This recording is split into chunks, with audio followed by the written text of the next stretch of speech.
Good evening, everybody, and welcome to another edition of the Sports Exchange. My name is Scott Morganroth, Motor City Madmouth, and I have with me George Eichorn. We do this every Monday night. George, welcome back. Good to be here again, Scott. Glad to have you on another Motown connection. Neil Fisher. No relation to the Fisher building, but I'll tell you, the name carries a lot of weight and a lot of stature and height in Detroit. Neil, glad to have you on the broadcast tonight. Well, thanks for inviting me on, Scott and George. It's good to be here, and like you said, another Motor City connection. That's right.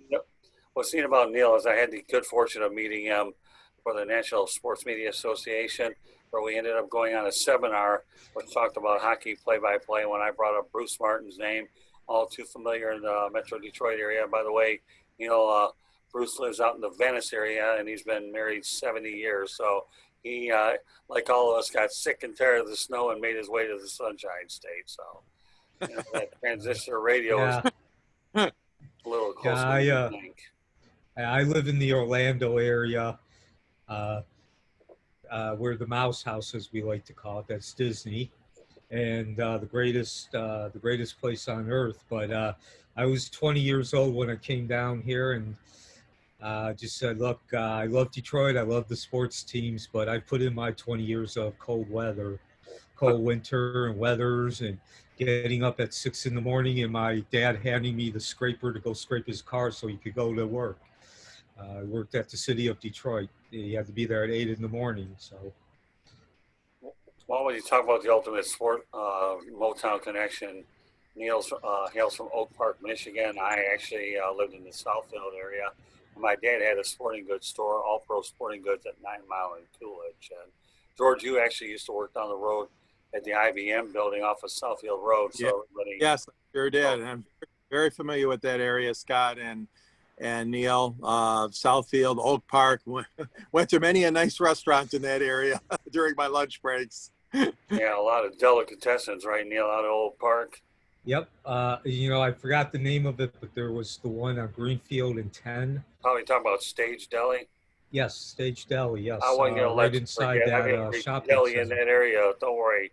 You weren't going to have to worry about forgetting that one. I've got them covered, my friend. And also, you had mentioned that your dad worked over there at 9 and Coolidge. Right. Spent a lot of time down there at that store, but I even spent more time down there for you native Detroiters who grew up in the 70s, native Oak Parkers who grew up in the 70s, Kittyland. Of course, in May 25th, 1977, Star Wars was released, and I didn't know of any other place that had the bigger collection of Star Wars, so I would go down there 3 or 4 times a week.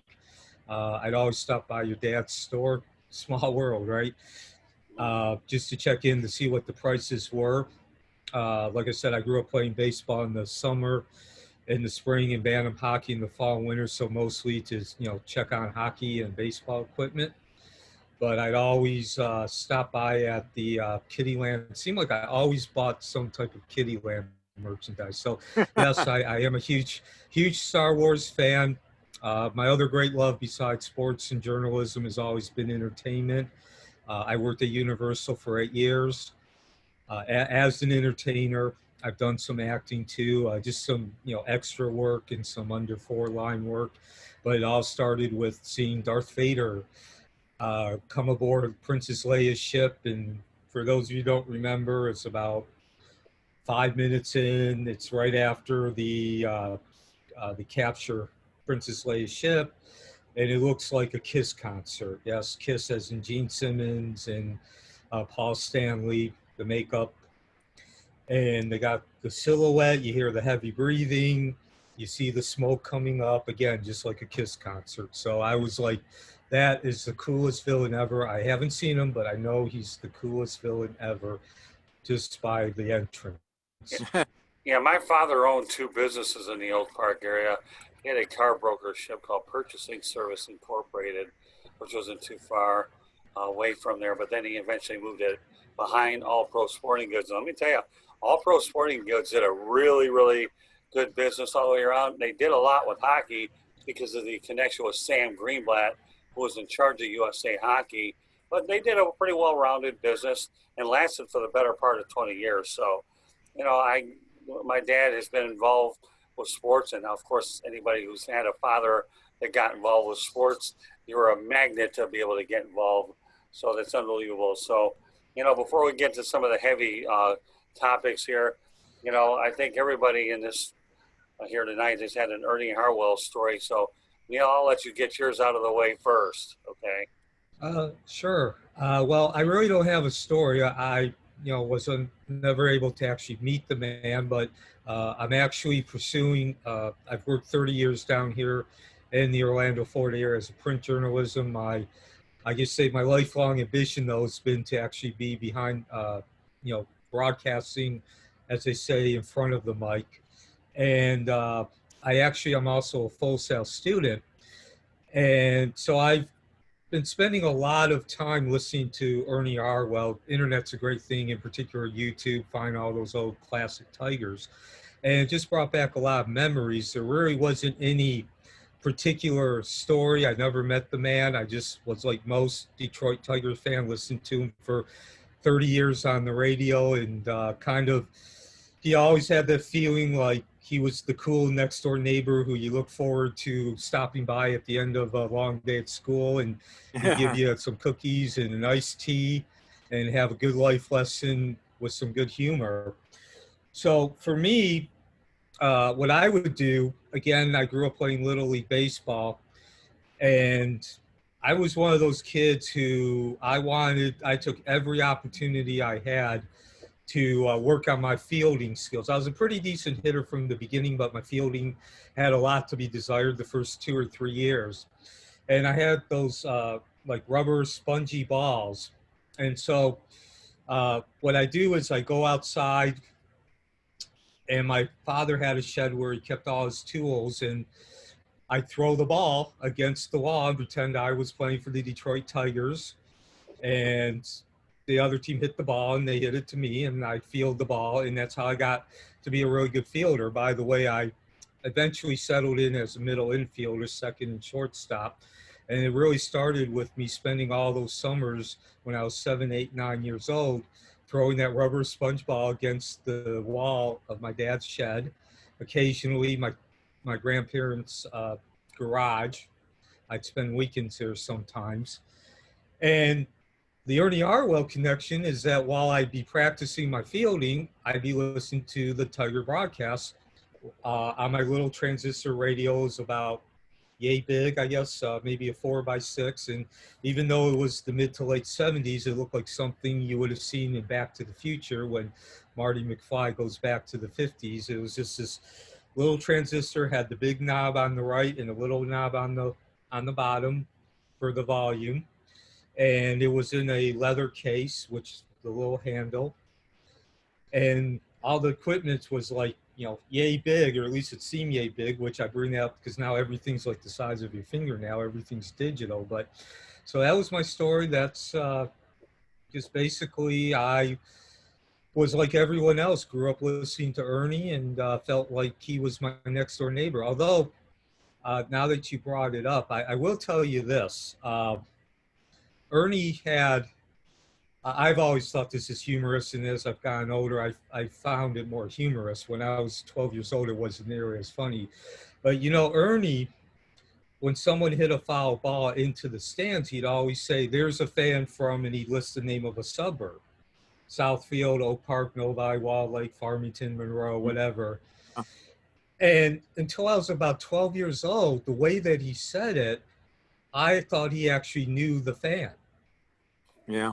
Yeah. And then it occurred to me one night while I was listening to the game, I was like, even a slow night attendance-wise, there's still, 12, 15,000 fans who come to the park. There's no way he knows all 12,000 fans. Right. And, it was one of those moments where the light bulb turns on, and it's like, oh, you know what? I've been listening to him for 7, 8 years. He's been making it up the whole time.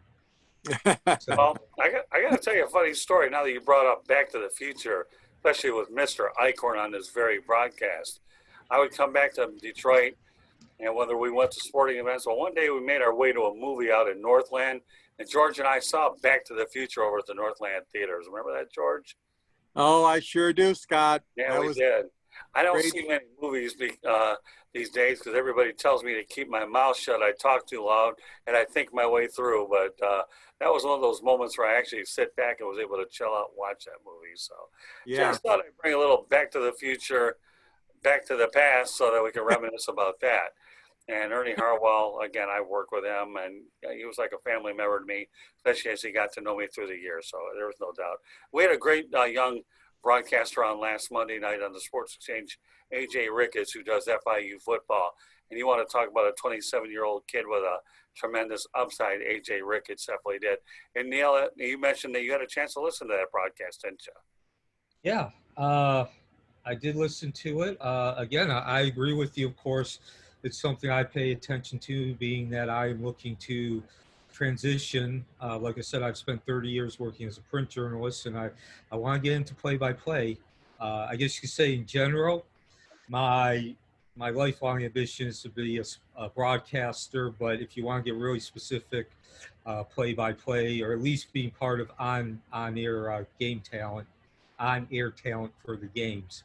But yeah, definitely up and coming guy. The one thing I can say, and I am in a somewhat unique position when I talk to my fellow students at Full Sail, because I believe I'm the oldest student in the sportscasting program, which, by the way, if there are any Dan Patrick fans out there, is actually it's his school. It's officially the Dan Patrick School of Sportscasting at Full Sail University. And so I've spent a lifetime, because it's what I've always wanted to do, not just when I turn on a ball game or a race to watch the event, but I actually do take time and I do pay attention to what the announcers, the broadcasters are doing or they're not doing. And I can say that one of the things that there's so much I've learned after school. It's a 2-year program. I just finished up my first year at the end of September. And in that 1 year, I've noticed a lot of things on my own over the course of 30 years, just as someone who's paying attention. But my teachers have really pointed out a lot of the, how you say, mechanics of vocal delivery, and a lot of the mechanics in particular of vocal delivery when you're doing play-by-play, or even if you're a sideline reporter or color analysis. And so many of those things, he's gotten to the point where he does it so naturally. To be honest, I'm still at a point where I think I'm obviously a lot farther along than I was a year ago, but there's still, it doesn't come as natural to me as AJ, as it does to AJ. You can just hear that. Right. So I would say that was the big thing. Even just, again, even though he's not doing play-by-play and he's talking to you, just having a conversation, you can hear that how natural it sounds having that conversation, even when he's away from the play-by-play. Yeah, I've actually gone ahead and had a student or two here and there from Full Sail University, and I'm very familiar with it. They do produce a lot of people. I was hoping to meet Dan Patrick this year over at NSMA, as we both were, but obviously COVID-19 reared its ugly head and wasn't meant to be in 2020. Maybe if Dave Gorin could get it done next year, it'd be great, but I had the good fortune of meeting Bob Lee a year ago, and that was incredible. So, all right, the last time I saw a football game was in Orlando, Florida, when Michigan took on the University of Florida, and Jerry Jeudy and Henry Ruggs III had a coming out party at the expense of the Michigan Wolverines, which leads us to our next segue, since everybody in this room knows about segues. And we're going to talk about Michigan football. The Wolverines are going to be traveling to Minnesota to take on the Gophers on October 24th. And we talked about the fact that they've got a tough schedule. The Wolves, you've got Wisconsin at home on November the 14th. You've got Penn State the 28th. And, of course, you have Ohio State on the 12th. Ohio State's on the road. Penn State's at home, and Michigan State's at home on Halloween. Well, who knows who will be trick-or-treating there. So to summarize that whole Michigan thing, okay, Neil, tell me what you got with Michigan football. What Wolverines fans got to look forward to? Well, the first thing I noticed when the schedule came out was the fact that 4 of the 8 schools, well, I guess say 3 of the 8 are what's become known as the Big Three.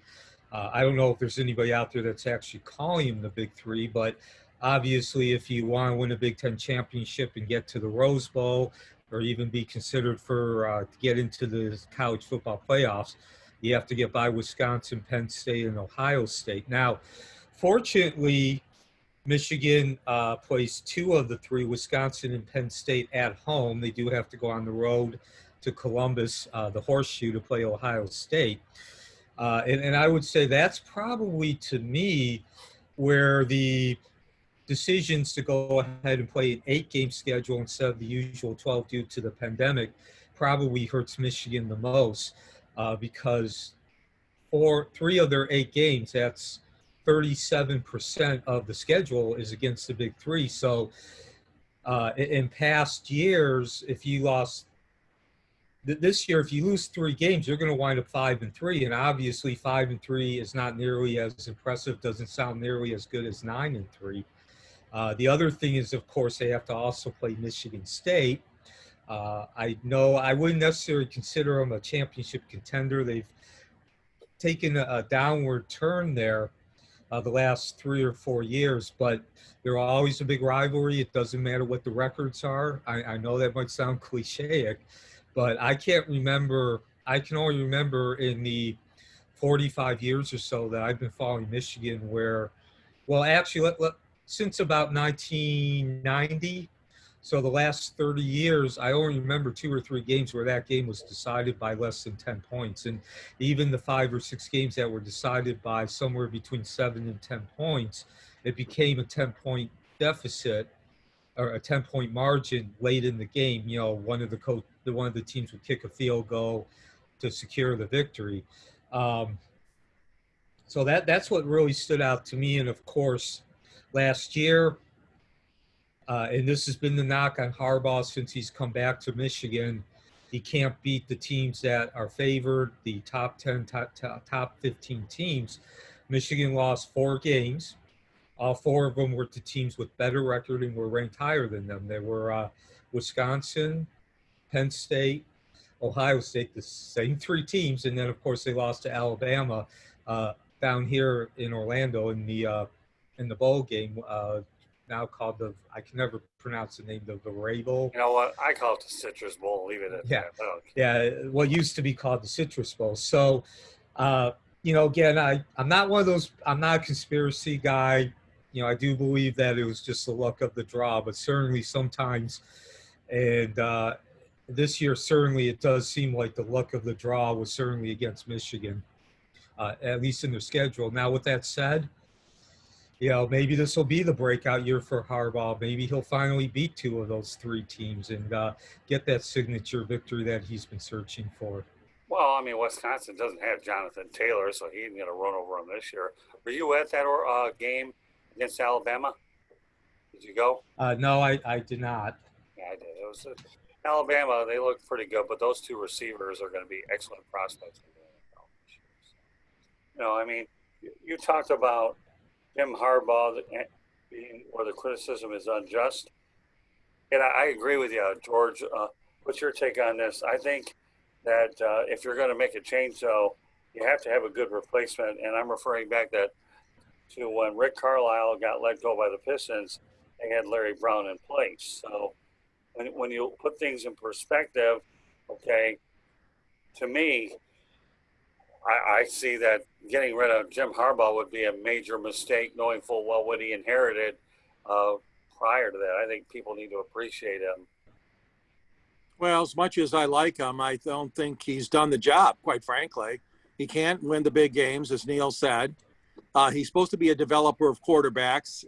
You'd have to give him a C on that. You know, McCaffrey, who I had a lot of hope in, he said, "To hell with you, Michigan. I'm out of here." They lost McCaffrey, one of their top quarterback prospects. So I'm really disappointed in Harbaugh. He's supposed to be an offensive whiz, supposed to be a quarterback's kind of coach. Can't win the big game. They can't win on the road in front of a big audience. They got their butt kicked 2 years in a row by Ohio State severe butt kicking. Just an embarrassment to Michigan's program. I tell you what, to me, he's on a short stick. If he can't do it this year, I'm sorry, he's got to go. And if it means starting over again at Michigan, so be it. But he's given plenty of chances, plenty of years to perform, and for whatever it is, they just cannot get the big talent anymore. Those kids are going to Alabama, they're going to LSU, they're going to Georgia, they're going to Ohio State, a few to Notre Dame.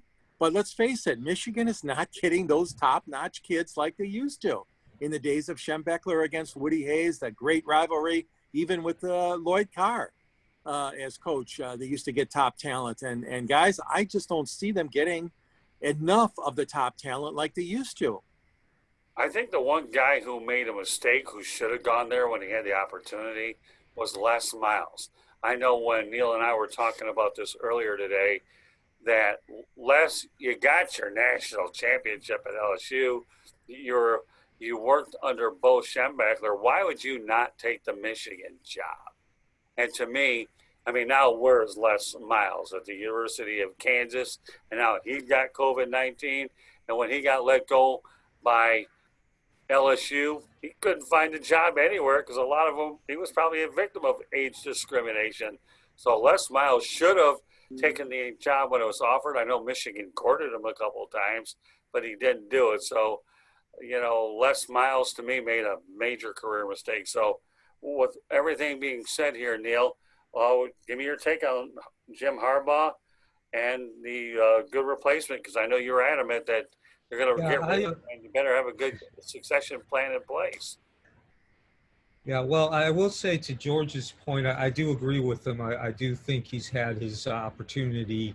The first couple of years, I was willing to overlook the losses, of course, the biggest losses to Ohio State. And it is somewhat unfair to judge Harbaugh by what's been 16, 17 years, because obviously he's not been the coach for that long. But certainly he is responsible over the last 4 or 5 years of that streak of Michigan winning only once, and I believe it's 16 years continuing. The one thing that did disappoint me is that what I'm most disappointed about with Harbaugh's tenure, and George flat out said it, it's the quarterbacks. You know, of course, he was a great quarterback at Michigan. I always thought he was a great quarterback, not necessarily because he was like, you know, John Amarino, nowadays Peyton Manning, who just recently retired.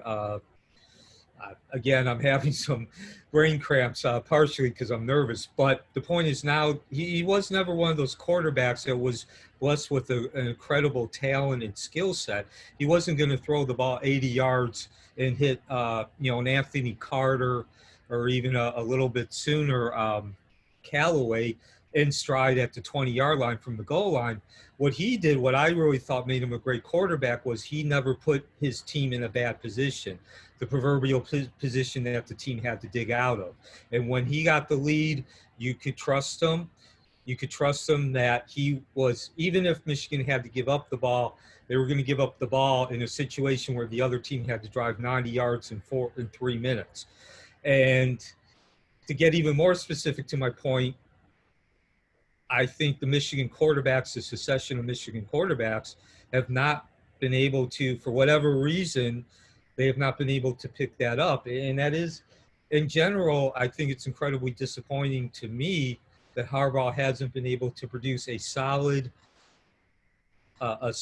starting quarterback. But if you get even more specific, just a lot of mistakes by the quarterbacks. They throw interceptions at the most inopportune times, and they throw them on in areas, the location really inside the 20, 30-yard line. And I believe it was 3 years ago when the game went into overtime, both teams were ranked in the top 5 and Michigan lost. And if you recall, Ohio State scored. That was the play where they had that controversial 4th down. I forgot who the running back was, the Ohio State running back. And they handed it straight off to him, a trap right between the tackles behind the center. And I swear, and I know I'm somewhat biased because I'm a Michigan fan, but I swear that ball did not cross the first down marker. And I remember the announcers flat out saying, the ABC announcers flat out saying, it's a crap. It's really a crapshoot as far as where they're going to place it. It just depends on the referee, where he was standing, what his angle was. And if you also remember, the running back was hit like right in his waist when he was diving, so he did the helicopter spin. And again, that was part of it too. Like, well, where do you consider his forward momentum stopping when he's spinning on 360? But my whole point is that Ohio State got that ball because Michigan fumbled. If you remember that was also the game. Michigan had the ball inside the 5-yard line twice. The quarterback, it might not have been the quarterback, but there was a bad exchange on the snap. It was first and goal at the 1-yard line. They were about to take the lead. And then, again, I'm sorry, I forgot the quarterback. If you mention the name, I remember him, but I don't remember like what particular years each of the quarterbacks under Harbaugh has played. But the quarterback threw an interception inside the 20-yard line, which was returned for an easy touchdown. So, again, Harbaugh, yes, he needs to start winning, but I really think if you look at why he's not had the success, you can start with the quarterbacks and get even more specific. The mistakes, the self-damaging mistakes. And again, I know it's a cliche, but again, I've been a journalist for 30 years. It doesn't matter what sport you're in. Every coach has always said, they always lament about the mistakes and the self-damaging mistakes. And I even have one of the basketball coaches that I cover, he flat out told me when I first started covering him about 15 years ago, he said 90% of all games are not won, they're lost. It's the mistakes by the quarterback in football, the pitcher in baseball, the point guard in basketball. They make those self-damaging mistakes, which puts the team in a bad position. Well, I can point out that nobody should sleep on Minnesota. PJ Fleck runs a pretty good program over there. And I think one of the better quarterbacks that Michigan is able to get to the NFL, albeit he hadn't really had a decent opportunity yet, but I still like him anyways, is Jake Rudock. Jake Rudock was a transfer, and I know Michigan had to go ahead and build their program when Harbaugh took over based on transfer quarterbacks. Of course, talk about Shea Patterson, who came in from Ole Miss as well, and he hasn't even gotten a sniff in the NFL. So, just because you have quarterbacks doesn't mean that they'll translate into the NFL. So from a guy who's expected to do that. So don't sleep on PJ Fleck and the Minnesota Gophers. They're building a good program. Let's talk about a sport that Mr. Fisher here has a lot of fondness for. You're talking about being a Red Wings fan. And, they play in Little Caesars Arena, but I'd like to think Mr. Fisher here has an alternative name for that. Yeah, well, actually, it was Mr. Fisher's brother who had the alternative name. I just agreed with him, but yeah, we pretty much agree that Gordie Howe should be the name of the new arena, which is all that new anymore. It's 4 years old, but. With all due respect to Mike Ilitch, and of course, Mike Ilitch is somebody I looked up to greatly, even though he's no longer here. Like many Americans, my family were immigrants that came over from Eastern Europe, Russia, Poland, Lithuania, and Latvia, and also my grandparents came over from Spain. For those of you who are not familiar, there was a dictator called Franco who took over, I don't remember the exact year, it was the late 30s. And another fact, if you're interested, I have a bachelor's degree from the University of Central Florida in history, so that's why I know all this. But so Franco takes over, my grandparents, like 48 hours later, were on a ship bound for the U.S., and they were pregnant with my dad and uncle, who were twins, by the way. So I grew up in that same mode of thinking, the American dream. You come over from Europe or another foreign land and you work really hard. You listen to your boss as far as learning from them, and you put your money away and you take a few calculated risks along the way. And that's exactly what Mike Ilitch did in building Little Caesars. And of course, he eventually bought the Red Wings in the early 80s and then the Tigers. And with all due respect to him and what he did with Little Caesars, if it was anybody else but Gordie Howe who played for the Red Wings, I would not have. And again, I don't necessarily have a problem It's just I just think Gordie Howe is a much better fit if you're going to name the where the Detroit Red Wings play than Little Caesars. And one of the things is sports fans and even non-sports fans, maybe not to the same intensity, but when you talk about a team, there's always a handful of players that you think of associated with that team, of course. Uh, I'll just start with the Yankees. You know, when you think of the Yankees, you think of Babe Ruth, Lou Gehrig, Mickey Mantle, even Whitey Ford, unfortunately another great player who passed away a few days ago. Maybe even Reggie Jackson, if you're my age, because you grew up watching that 77 World Series and the 3 home runs in Game 6. There's those certain players, the Lakers, of course, Kareem, Magic, Kobe, now, of course, LeBron. And it's no different with the Red Wings. You know, the thing about the Red Wings is, and if you're a hockey fan, you think of the Red Wings in the same equivalency as the Lakers and Celtics in baseball or the Yankees and Dodgers in baseball. I think maybe there's a few more teams that you think of, again, just like I was telling you about when you think of players associated with teams, when you think of a sport in a league, you think of certain teams because they win championships. And again, that's where the Yankees and the Dodgers come in. Maybe you include the Cardinals, who are third on the list. I think the Red Wings are pretty much, you have the Canadians, the Maple Leafs, and then the Red Wings in hockey. So, Wow, don't forget the Chicago Blackhawks, those people in the Midwest. and, Bobby Hall, obviously, to me, is associated Mhm. with the Blackhawks probably as much as anything. but yeah, so Stan so McKee. I was going to say, it's not just a situation where it has to do with being a Red Wings fan. It's also an NHL fan. And the Red Wings, you want to have if you're going to name your arena after somebody or something, you also, I mean, it would just make sense to do it after the guy who was the greatest player until Wayne Gretzky showed up. I mean, the greatest player, the guy who holds the record for every scoring record out there, you know, Gordie Howe was the one who held the record before Wayne Gretzky. Yeah, the only thing is that obviously, as you know, Neil and Scott, nowadays you get corporate sponsorships. And obviously they got their own company to sponsor it, Little Caesars Pizza, but so did the Ford family. They got Ford Motor Company to sponsor Ford Field. So don't think for a second that they didn't think about that. There were a lot of people that thought about that too, about naming it after Gordie Howe. Obviously, Joe Louis was named after a great, great brown bomber, Joe Louis, the boxer. And I'm sure they thought a lot about it, but obviously they wanted the corporate dollars. And again, they're moving the money from one Illich entity to another. Right. That's the weak argument, obviously, for them getting money to help sponsor the arena. But that arena costs so much money to build. They still honor Gordie Howe. They have a beautiful statue for Gordie.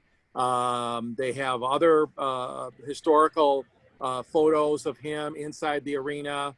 We're naming the bridge after him, of course, the new bridge going up between Detroit and Windsor, which obviously has nothing to do with hockey, but is a wonderful tribute to Gordie, that the International Bridge will be named after him. So I know what you're saying, and sentimental-wise, yeah, but those days are kind of gone, Neil and Scott, where you name it after an athlete.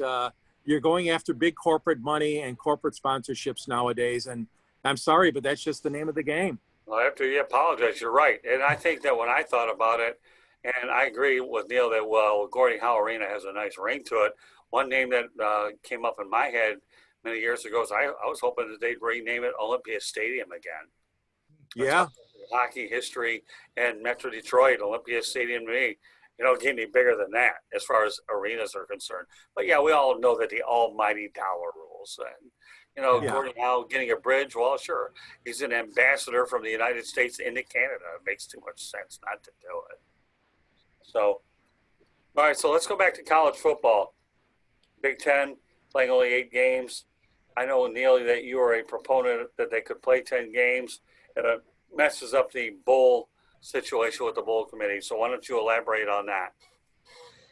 Well, for starters, again, maybe this will change down the road. And again, I'm not one of those guys that spend a tremendous amount of time going into all the details, but I do know that the College Football Playoff Committee, the head came out and said a couple weeks ago, maybe it was a week ago, that they are not going to expand to 8 teams. And of course, the reason for that is because of what happened in Major League Baseball. They decided to go with 16 instead of 10. Right. But my question is, and I wouldn't have a problem if all the conferences were at least playing a relatively same amount of games. Right. But you got the SEC, the ACC playing 10 games. You got the Big Ten playing 8. You got the Pac-12 playing 7. The Big 12 is going to play, I believe, 10 too. But so how do you take a team? And of course, it's important because Ohio State and Penn State are both ranked in the top 10, at least when the season ended, last season ended. And, you know, in other sports, 8 or 10 games isn't a big deal, but in football it is. So how do you compare which teams are better and which teams deserve to be in when you got that uneven amount? And if you're not going to, and that all comes back again to the fact that they're not going to expand to 8. Now, again, like in Major League Baseball, I know the concern was that you could be working towards something that's more permanent. I am a very big proponent. I am a traditional guy when it comes to playoffs in every sport, in every college. I think the NFL, I don't have a problem saying this whatsoever. The NFL is going to 7 teams in the playoffs. I thought 6 was too many. I grew up in an era where there was three divisions in each conference, the 3 division winners, and then you had 1 wild card, so you had 4 teams in each. And I thought that was more than enough. When they went to 5, I felt like, well, if I was in charge, I would say no, but I can live with it. I think 5's a good number. Once you start getting to 6 or 7, I think you just get too many teams in. I believe it's the playoffs. You shouldn't have more than your best 3rd teams in the league. So so that was the concern with the Major League Baseball, with it going to 16 teams. But I feel like there's always an exception to a rule. And of course, with the pandemic and the shorter schedule, I think you do have to make an exception. Again, that goes back to what I said. If you're a member of the College Football Playoff Committee, or even looking at the other members of the college, the other, again, I'm sorry, I'm forgetting the College Bowl Selection Committee, because of course they fill the committee that does the CFP. Let me help you. Okay. To be bowl eligible under normal circumstances, you have to win at least 6 games. Right. That's what you have to do. So that's item number 1. Normal circumstance. We don't know what that number is going to drop to under an abbreviated situation, whether it's 4 or 5. Again, and we don't know how many bowl games are going to be. But here's the thing. You got the Big Ten playing only 8 games, and you're saying that they could play 10 games. Then the only problem that you have is you have the conference championship game, right around the 2nd or 3rd week of December. Again, the way COVID's messing things up, everything's going to get rescheduled every 5 seconds anyway. So we'll just take that out of the equation. So while I think they could play 10 games, get back to the bowl committee into this thing, 8 was the best they could do. But when you look at the fact that 8 was the best they could do, they weren't going to do anything. So, I think right now 8 is better than nothing. Okay, better than nothing. And yes, while they could, you just have to deal with these circumstances because, well, we're only talking 8. Who's to say whether there's an outbreak that's going to take place right now that you'll even get 8 games to begin with? I mean, I deal with all kinds of updates through my media sources that every single college game on the planet is going to have an outbreak at some point. Look at the University of Houston. They've had 4 or 5 games canceled. Houston hit hard by the COVID-19. Notre Dame too. Yeah, they have too. So, everything varies from place to place. So I think 8 is safe. Now, I think I know where you're going with this, okay, Neil, so bear with me. The reason that they don't want to go past 4 is if you have 8 teams, okay, then you're looking at a situation that it would cost so much media attention that it would disrupt the whole situation. They want to wait for that TV contract to expire and work with the 18 format. I think that's what they're planning to do down the point when they revisit it, because the NCAA isn't afraid to make money, as we well know. Okay, we know that. You live where the University of Central Florida, they've come a long way, but 8 teams, would end up being what, 10, and then again, you're talking about examining the other leagues that have expanded for this year only. Would it be permanent?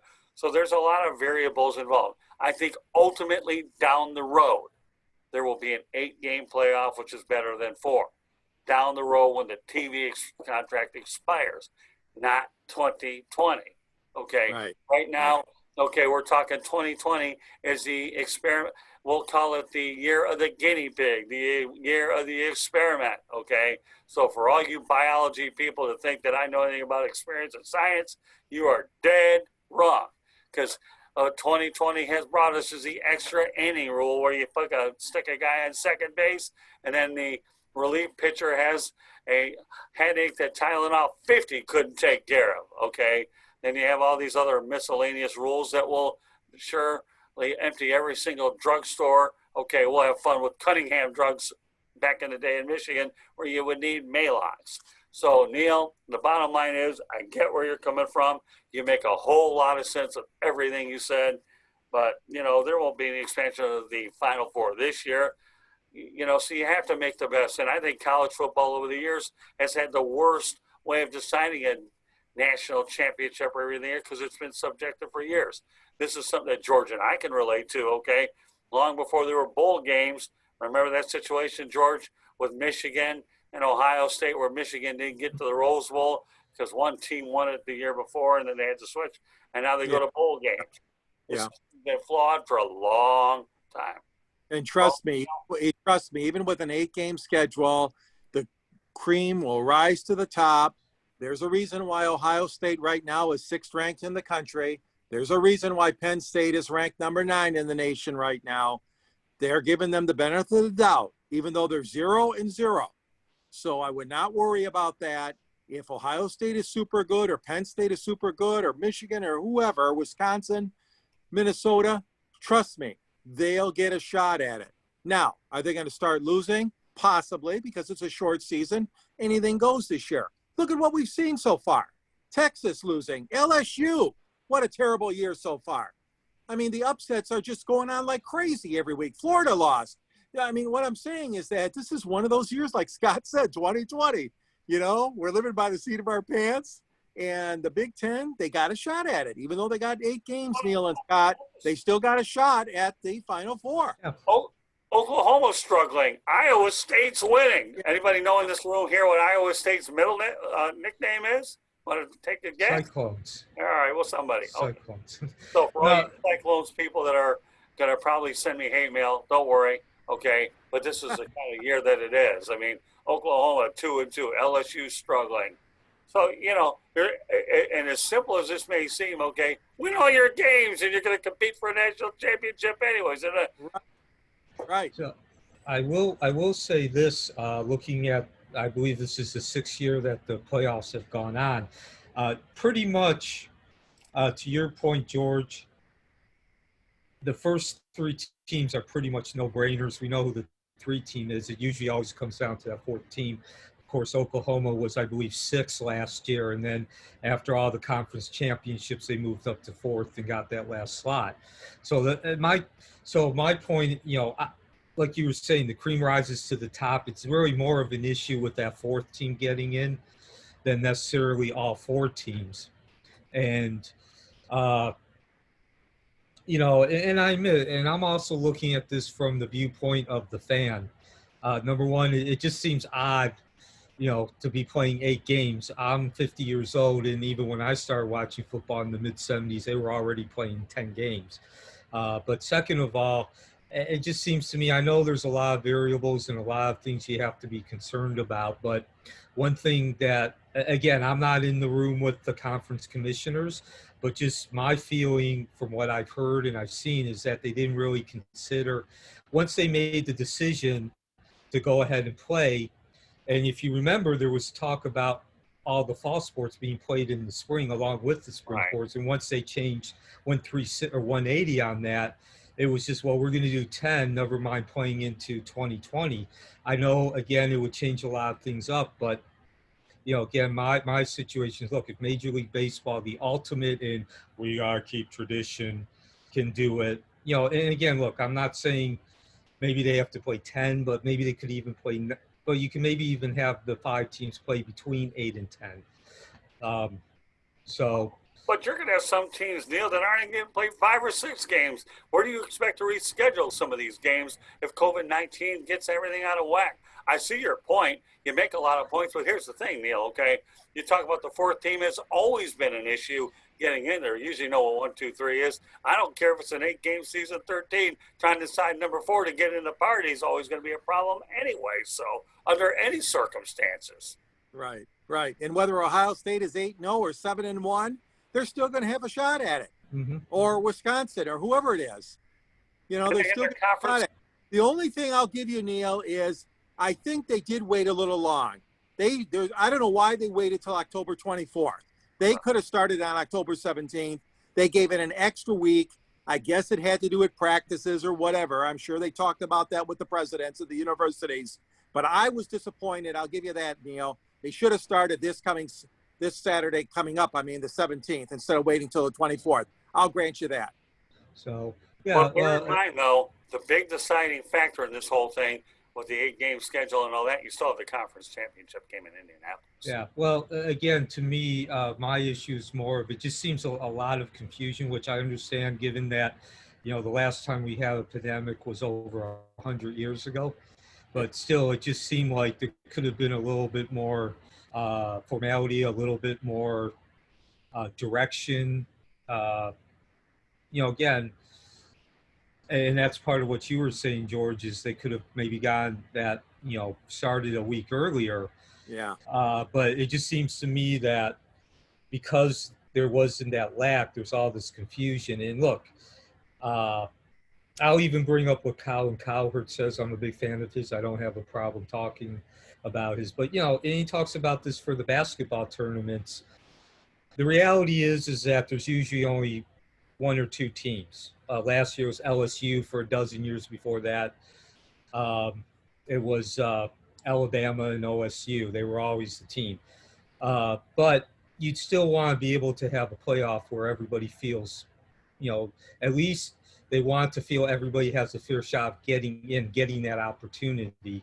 And, my issue isn't necessarily the champion's going to be the champion. And we saw that last year with LSU. They were clearly the best team. There was no ifs, ands, or buts. You can cut it, not only the score, you can look at how many guys are in the pros now, starting with Joe Burrows. You can look at the fact that they took out Clemson the second half of the championship game. They ran over the SEC, which was obviously the best. But you at least want to feel like there was a fair system for everybody to at least get that opportunity and then get beat up by the best team. Well, here's the thing. There had been a fair system for as long as I've ever known it to be, number one. And over the course of a 13-game season, especially in the Southeastern Conference, which, you and I are all too familiar with living in the state of Florida, these teams beat up on each other anyways throughout the course of the year anyhow, so teams are getting knocked off. There hasn't been a system here. Now all of a sudden you've taken away some of the out-of-conference games where you have Florida State not playing, and then Clemson, South Carolina, and the beat goes on. There hasn't been a fair system since I've ever known college football, and yet, but I'm with you. I'm not disagreeing with you. I'm just trying to put my Einstein cap here and see if I can figure this thing out, because I don't think anybody out here is smart enough to try to do it. It's not like the NCAA basketball tournament, March Madness, where everybody's got a shot. I wouldn't care if, you don't want to put everybody in that tournament, but that's probably the most fair way to decide a championship. But when you put things in perspective here, you just have to just do the best you can to get a season. Now think about this, Neil and George, the Pac-12, brought in Merton Hanks from Conference USA is what they did to try to run their football side of the operation, because Commissioner Larry Scott is having a hard time doing it because it's so complex. And Merton Hanks is one of the most. I met him actually over at the Conference USA Championship, and I got spent some time with him. One of the brighter football minds on the planet. So you need all the great football minds you can to try to figure out this Rubik's cube that we call college football and sports in general, notwithstanding outbreaks. Yeah, exactly. There's a lot to do and a lot to get through. So what's next on the agenda, Mr. Scott, on the sports exchange? Let's go ahead and continue on with the hockey theme, Mr. Fisher. We'll talk about Steve Yzerman. The Tampa Bay Lightning won a Stanley Cup. He built the core there. Can he duplicate that model in Detroit, Neil? I absolutely think he does, but I think it's going to take some time. My thought is if he can build a championship team in Tampa, there's no reason he can't do it in Detroit, where the support is 1,000 times better and more intense. I'll tell you this. I was actually living in Tampa. I lived in Tampa for 3 years. Of course, they won their first Stanley Cup championship in 2004. And the two papers down there are the Tampa Bay Tribune and the St. Petersburg Times. And they weren't, never mind the front page, they weren't even the lead story in the sports section. Right. Now, of course, in Detroit, it's the complete opposite. You live, breathe, and die with hockey. People who say they're not fans know half the roster. So yeah, again, if you can do it in Tampa, and I really think that Yzerman reminds me a lot of John Elway in the sense that he was a great player, a Hall of Fame player. Right. Sport from 6 or 7 years old. He was a prodigy, and while he was playing, while he was setting records, became a 1,000-point scorer and led the Red Wings to 4 Stanley Cups in 7. I believe they played in 7 finals with him as captain. He was also preparing for his next career, which was running the front office of a hockey team, which is exactly what John Elway did. And then he went away from the team that he made his name with and learned how to apply what he had learned as a player. He's in that stage, and that's exactly what Elway did. If you remember, he worked for a couple of different NFL teams, and he started.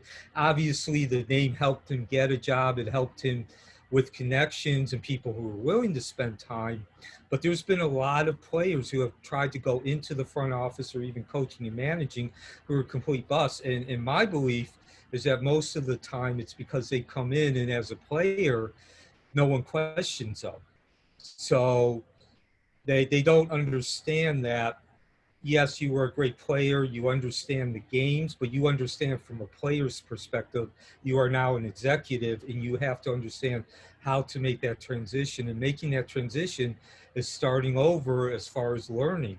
And Yzerman did the same thing that Elway did down here in Tampa Bay. Well, let me give you a little footnote on that, okay? Steve Yzerman did a great job with Team Canada, helping build that up there. Right. And John Elway, just so you know, worked in Denver running the Arena Football League team. And then he get his start up with the Broncos. And yeah, I actually worked for the Tampa Tribune, and I still am in touch with a lot of my old colleagues. But I worked from the Tribune from 84 to 86, and a lot of my colleagues that I'm in touch. But John Elway has been he's run a car dealership, so out in Denver, he's very popular in those parts, but he also did the Arena Football League team, which enabled him to take on the Broncos opportunity. Did a good job. And I like your comparison between Yzerman and Elway, because I think they're very valid points for sure. So I'm glad you made that. Well, let's give credit to where credit is due. Yzerman learned under a great general manager, Ken Holland. Inducted into the Hockey Hall of Fame.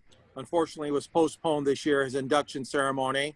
But Yzerman did it the right way. He learned under the brain trust of Devellano and Holland here in Detroit, 2 guys that are Hockey Hall of Famers, along with their owner, Michael Ilitch. And I'm telling you that Yzerman did the smart thing. He stayed here as long as he could. Then the offer came from Tampa, obviously, to go down there and head the Lightning up. And then after that, Well, we all know the rest of that story. The Red Wings wanted him back desperately in Detroit. Nothing against Ken Holland, but Kenny had, done as good as he could have with the team right now. But you go out there like Mr. Eisman did, and you pick up not one, not two, not three, not four, but 6 or 7 free agents. And I'm talking about some guys that got some good legs on them still. Thomas Greiss, the goaltender from Germany, lately with the New York Islanders, and Troy Stecker, and Kevin Boyle, and Riley Barber, and John Merrill, and Bobby Ryan. And then he picked up Kozlov's nephew, Vyacheslav Kozlov's nephew, Vladislav Nemechkov from the from the Avalanche. I think Eisman did a really good job on the free agency, and he's got his eye on getting winning hockey back to Detroit. I agree with you, Neil. It's an unbelievable hockey hotbed here, and you're right. Even so much more than Tampa. God bless their fans. They did a great job, and they won the Stanley Cup. Hats off to the Lightning, but you're right. Detroit is hockey town, and the fans desperately would like to see this team back in the playoffs. Well, furthermore, they've had a lot of draft capital the last 2 years, so they've got a lot of prospects that'll be in their pipeline as well. Go ahead, Neil. Yeah, and I was just going to also make the point that I think one of the greatest things that Eisman learned, if I were to make a list of why, at the top of the list was the draft. And if you remember, the Red Wings built their dynasty with the draft. It began with the draft, and Eiserman was their first, really chronologically speaking, the first great draft pick they made. And then, of course, you add your free agents in. Yeah. The free press has been all over the draft this year. And I can tell you, living just an hour from Tampa, and again, it didn't get nearly the coverage that it should have. Especially now that they won a championship. But as someone who's been a longtime hockey fan, who played the game myself, albeit not past the youth level, but someone who understands the little subtleties that a player brings to the table, so to speak. I've watched over the years the draft picks that Eiserman has taken, and I definitely see that same equivalent intelligence as Ken Holland had. Fair enough. I think he definitely is on the right track. All right, let's go over to talk some baseball before we wrap up the broadcast. All right, and we're going to turn our attention to the Detroit Tigers. Neil, you made an interesting comment to me earlier today. Older coaches are better off with veteran teams. I really like what you mentioned there. So that segues into this. Let's talk about what the Detroit Tigers should look for in their next manager. You didn't feel that Ron Gardenhire and Jim Leland were very good choices. In fact, you told me earlier that you felt that they were bad choices and that they were older managers. And I should preface, and then I'll add something else to it based on what took place today. Rick Renteria was dismissed by the Chicago White Sox, and their general manager, Rick Hahn, wants a manager with championship pedigree. So, Neil, I want you to comment further about why Ron Gardenhire and Jim Leland were bad choices, because that one kind of, I'm curious about that. Yeah. I didn't necessarily mean they were bad choices in general. I just meant that they weren't, I didn't feel that they were the best choices for the Tigers if they're going to move forward. Obviously, they're in a situation where the next step they need to take is to be a playoff contender, or maybe even I guess you would say playoff contender first. Then you worry about becoming a regular playoff qualifier. And I think the history proves that. I mean, it's been 6 years since they've been to the playoffs, and each of those 6 years they have not even come close. They haven't even been contending. They're usually out of it about halfway through the season. Now, with that said, I don't think Jim Leyland or Rod Gardenhire are bad managers. I just don't think they were necessarily the right manager for the Detroit Tigers situation. And I think there's a number of reasons for that, but they all come back. The underlying reason is because they're older managers. And when I say older, I don't mean age. I mean they've been managing for a long time. And in this particular case, I do feel it's a bit of a detriment that they've had some success. Of course, Leyland has been to the playoffs with a number of teams, and he won the World Series with the Marlins. Gardenhire came in and turned the Minnesota Twins around after Kelly left. He did have a good base from which to work with, but there was about 2 years, Kelly's last 2 years, they took a dive, and then they came back up under Gardenhire during his first 2 years. So the problem is that when you have that success, sometimes it's very hard to maybe incorporate or be more aware of what you need to change as the manager. And again, I know this is a very old argument, the old idea of you have to change with the times. I'm not necessarily saying that they have to change their style or how they manage or the X's and O's. Baseball is a relatively simple game. And I've even heard a number of talk show hosts talk about the big difference between managing baseball and, say, football or hockey, and even to a lesser degree soccer, is the X's and O's. You're not really as much of an X and O guy. It's more about getting the team ready and keeping them up and all that. So that's not an issue. It's more of just the fact of maybe the more subtle things of being maybe more aware of a player needing a little bit more rest, or maybe being able to have the relationship. It really comes down to the relationships. Again, I never played baseball past the youth level, but I've been covering high school sports for 30 years now, and I can definitely tell you the relationships have changed quite a bit, not just between managers and coaches, but players and players. And I think it's one of those subtle, you don't really notice it unless you're around the team from day to day, but they do have a cumulative effect. I don't think it's as big an issue in the other sports, but baseball plays 162 games during normal times.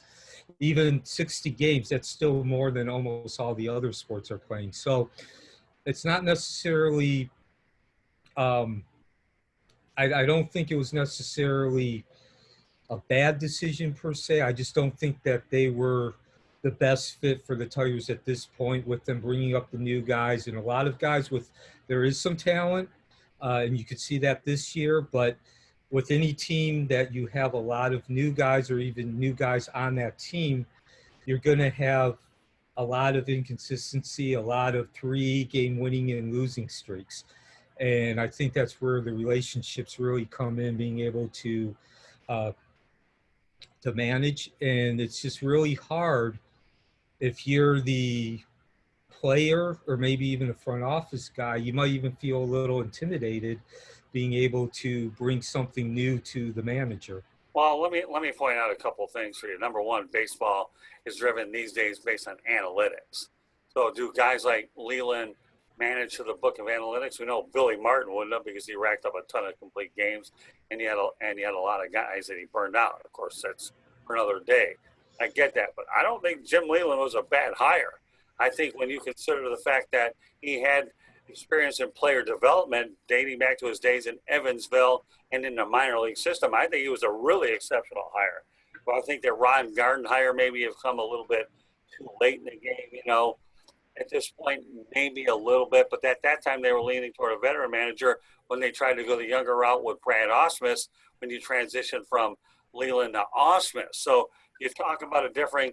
Now the question is, which leads me to my next point. Where do the Tigers go next? Okay. Do you go younger? Do you go older? And I'm going to throw some names out there, and you guys can comment on them. Okay. H.A. Hinch has been talked about. Won a World Series with Houston. Alex Cora won a World Series with Boston. I know that obviously with the Chicago White Sox opening, obviously you're going to be looking at another possible gem out there. So you talked about Kirk Gibson, Neil, earlier today, Lance Parrish.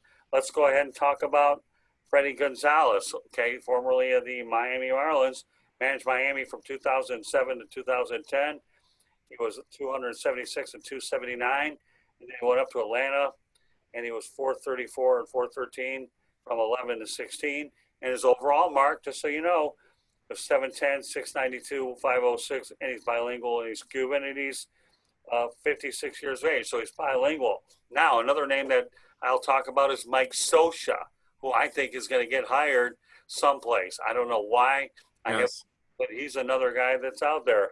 So when you look at the type of managerial candidates, okay, Neil, I'm going to put you on the spot. Since you didn't think those other guys, okay, were suitable, and again, just give me your best shot and see what happens here. Who do you think would be the ideal fit for being the Detroit Tigers manager in 2021? I don't think Lloyd McClendon has a chance at this thing at all. Well, between those guys, yeah, I think Freddie Gonzalez and Mike Sosha are probably the two best. I would choose Freddie Gonzalez over Mike Sosha, just because he did have some success with the Braves more recently. I know it didn't end on a very good note for him there in Atlanta. But, you know, the thing is, and again, going back to what we were talking about, I agree Jim Leyland at the – I understand what you're saying about Jim Leyland. He probably was the best option the Tigers had at the time they hired him. Just my point was that if you at this point, you need someone who's going to be able to take the Tigers to the next stage, which in my opinion would be to at least be a perennial playoff contender, at least be able to get into September and still have a realistic shot of making the playoffs. Okay, but then you talked to me earlier and told me you read that Free Press article that Freddie Gonzalez only made the postseason a couple of times. So while he might be good for regular season success, is he good enough to be sustainable for postseason? Again, the Tigers aren't at that point. Is he another table setter or another guy that leads you to who your man is? And you have three guys out there that have won world championships, or you're not going to get Bruce Bochy to manage again. But you've got three quality names. A.J. Hinch, I think, is the brightest one of the group. Alex Cora, you know, didn't do badly with the Red Sox. And, of course, the Jim Leyland connection was attributed to Dave Dombrowski. He knew what he had there. And it was just a matter of convincing Jim, do you want to go ahead and manage again? Are you able? And that's when Jim was ready to get back in the game. And we know what Mike Sosha, all he did was last 17 years with the Angels. And if Dave Roberts can't close the deal this year with the Dodgers, I wouldn't be surprised to see Mike Sosha land there if for some reason the Dodgers aren't going to be bridesmaids anymore. There's a lot of moving parts, but you have some world championship caliber managers that are out there. Yeah. And I'm sorry. No, I was just going to say, no, you need a teacher. They're not at a playoff stage right now. You got these young kids coming up, and they need a teacher. They need somebody that's patient. They need somebody that's going to work with these youngsters coming up. We are not a contender now. We are not a contender, maybe not even in 21 or 22. Right. We don't know that yet. So no, don't bring a Sosha in here, okay? Right. And I don't know if AJ Hinch is going to have the patience. Cora probably would. Freddie is an interesting prospect. I like that guy. He seems to have a lot going for him. I know he's in his 50s, mid to late 50s, you said, but I have to disagree with you, Neil. You're not going to get a guy in here that's on the verge of a championship because this team is not ready yet. This club has 2 good years of learning and losing. And, you know, these kids, they're not ready yet. They're not ready yet. So I go with a teacher. I go with a teacher as opposed with a crafty veteran like a Sosha. I mean, I would love to have Kirk Gibson on there. And I think he had a decent run with the Diamondbacks, and he got that team to overachieve. The only problem I have with Gibson is his medical condition with the Parkinson's syndrome. Right. Otherwise, he would be viable. But the guy that I've been saying all along is I like Lance Parrish, who's had an opportunity to manage in the minor leagues and might be more teaching mode. So, again, Gonzalez might make the most sense in Cora, but there's a lot of different philosophies that you're going to go ahead and look into. So, I have it on a very good source. Lance Parrish will not get the job. Lance Parrish moved back here with his wife, Arlene, in the Detroit area. He's happy in the Tigers front office. He's very outspoken. They're never going to give it to Lance Parrish. I have it on a very good source. Well, that's okay. I'm just mentioning the name. So since Neil's on this broadcast, I've given you the particulars. Neil, who would be your best bet to be the Detroit Tigers manager in 2021? Well, I think it's pretty much I think it would probably be Hinch or Cora. And of course, the elephant in the room is, they were involved with the cheating scandal. And look, I am all for giving people a second chance if they're genuinely remorseful for what they do, but it might not affect the direct day-to-day operations of a manager, what a manager does, but it is something you do have to consider. Look, I'm by no means, I don't feel I'm anywhere qualified or should sit there and say, well, they should sit out for 2 years or 3 years. I think that's well beyond my scope. I'm not a judge. I'm not a lawyer. I'm a journalist. Ever since I was 6 years old, I've seen my purpose in life as just explaining to the general public what's going on in the story. But I do think that might obviously, that is a big detraction is the cheating scandal. Yeah. Again, I don't know the Tigers office as well as you do because I'm not up there. I don't know if it is something that they feel very strongly about or if it's something that they're taking the approach of, hey, they made the mistake and they're remorseful. They're entitled to a second chance. So, Well, it's a but story that'll play out. So, you know what? We'll end it on one note here. And I'm going to address both of you with this question, okay? The Detroit Tigers, the Detroit Red Wings. Which one gets to the playoffs sooner? We'll let you go ahead and start this one, Neil. I would probably think the Red Wings. George? I agree. It'll be the Detroit Red Wings under general manager Steve Yzerman. Well, I'll make it unanimous. I think the Red Wings will as well. So we have it unanimous. So Okay. So Neil, is there anything else you want to add? No, I would just think I think when you look at the two teams that the Red Wings are probably didn't fall quite as far as the Tigers. And hockey is also a sport, the NHL, where you can rebuild a lot quicker. We've seen a lot of teams that went from first to out of the playoffs and part of the lottery, and then within a year they were back in the playoffs. And also, a lot of 7 and 8 seeds do go deeper into the playoffs than they do in baseball. Well, there's perception, there's reality, and in most situations, the NFL is. We have an extenuating circumstance that plays at Ford Field, where the last time they won a championship was on my birthday, December 29th, 1957. So I don't have to mention the obvious name of that football team playing the Jacksonville Jaguars this weekend.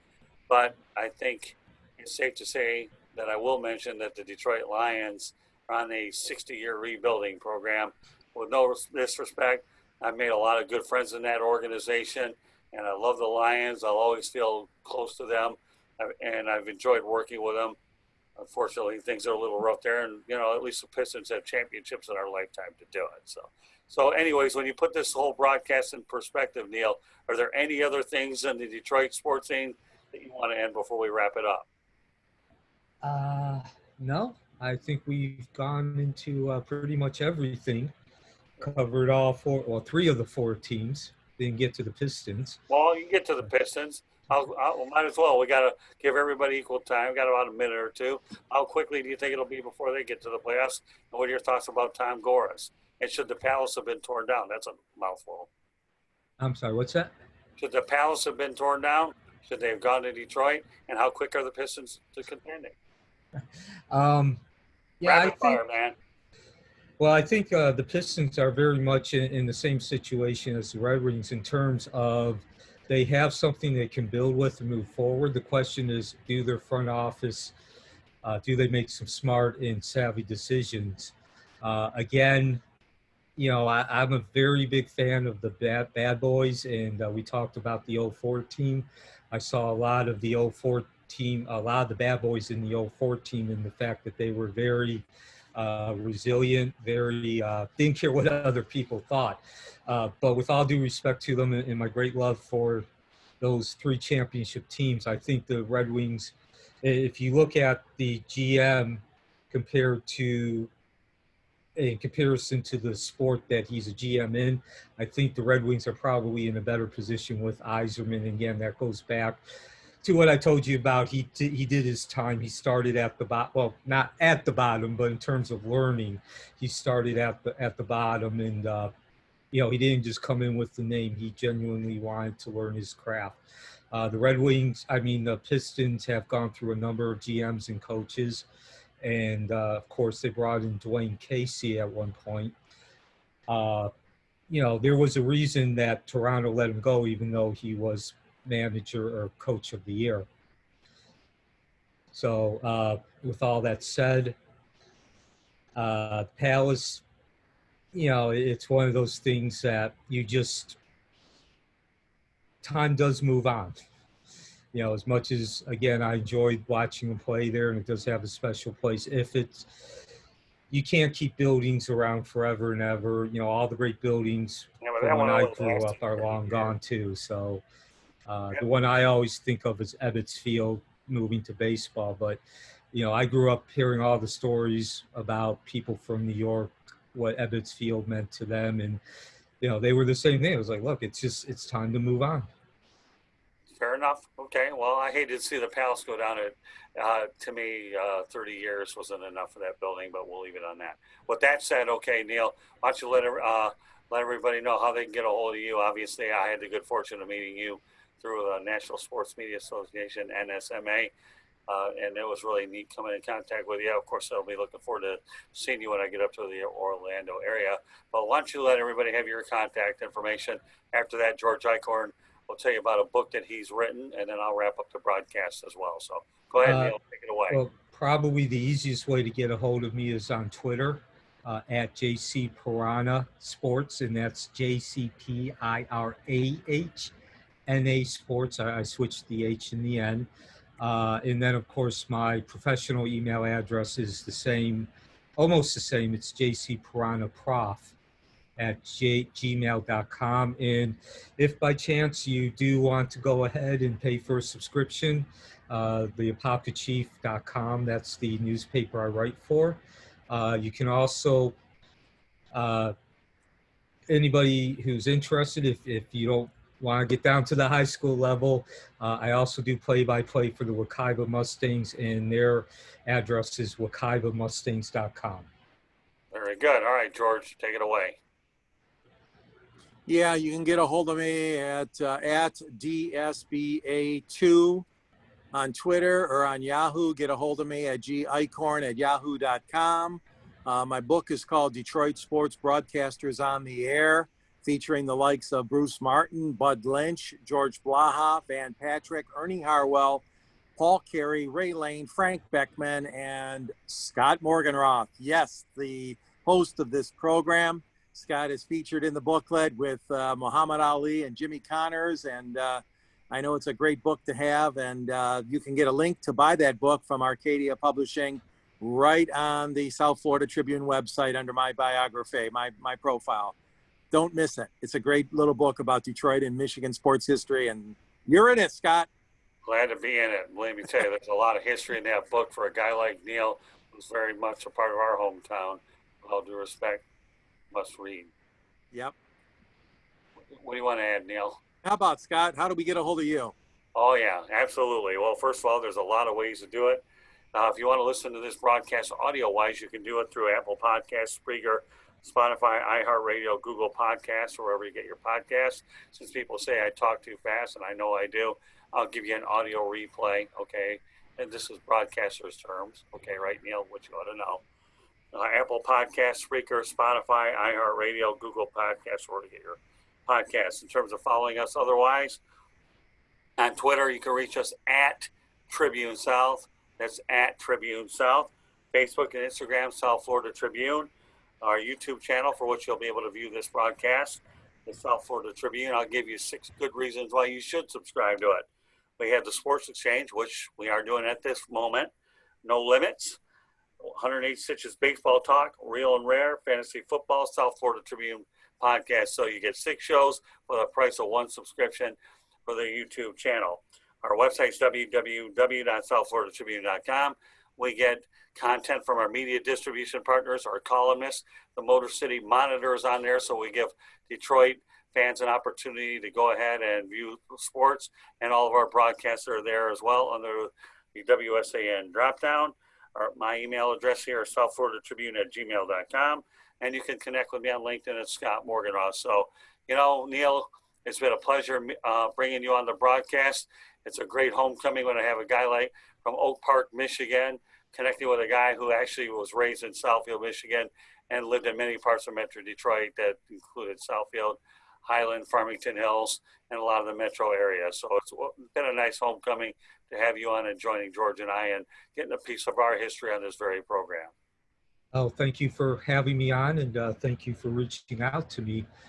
You know, like I said, it's really great to be talking amongst fellow Detroiters, and not just, you know, there's a lot of people from Detroit who live here in Central Florida, but there aren't a lot of journalists and broadcasters who are from Detroit. So it's been really great, and of course, it's always good to just be able to get an idea of what's going on back home. Of course, with the internet, it's a lot easier to keep up. You know, of course, 30 years ago, there would have been no way that I would have, you know, be able to find out the daily goings on with all the teams up there. But even so, there is a certain something missing when you don't hear it from, when you're just reading it on a news on the news source on the internet, as opposed to actually talking to two other people who are close to the situation. Well, a special shout out goes to Dave Gordon, National Sports Media Association.